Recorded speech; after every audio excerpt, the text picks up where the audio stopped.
L'idée du projet des bacs à marée est née progressivement. Elle est née de beaucoup d'observations. La première, c'était tout le travail qu'on faisait avec des associations de bénévoles et des associations d'insertion sur des collectages qu'on faisait régulièrement, une fois par mois pour certaines associations, une fois par trimestre avec les associations d'insertion. On ramassait déjà pas mal de déchets, on essayait d'être présent après les tempêtes surtout. Et puis on observait qu'il y a une certaine lassitude.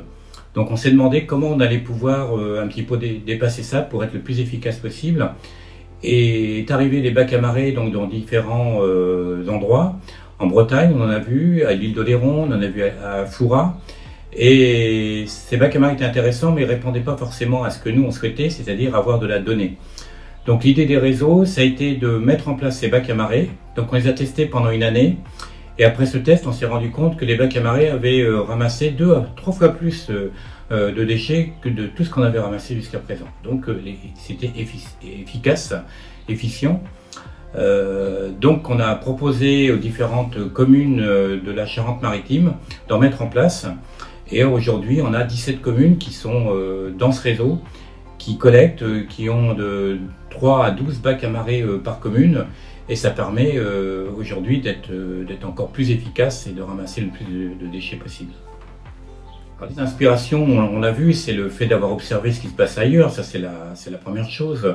La deuxième source d'inspiration, c'est de dire, en fait, le problème de la pollution, il concerne tout le monde. Donc il faut que tout le monde s'y mette, il faut qu'on ait une réponse collective, il faut qu'on ait une réponse collaborative pour lutter contre les macro-déchets échoués sur le littoral. Et on verra que plus tard, on ira certainement en amont, on ira voir aussi ce qui se passe dans les rivières. Mais pour revenir sur nos bacs à marée, il faut consolider ce réseau, il faut le multiplier, il faut le développer. Et pour ça, l'autre idée qui était intéressante et inspirante, c'est aussi cette idée de créer une application qui permet à chaque citoyen de savoir où sont les bacs à marée sur le littoral français et qui permet à chaque citoyen de signaler quand un bac est plein. Ça, c'est extrêmement intéressant puisque ça évite d'y aller toutes les semaines.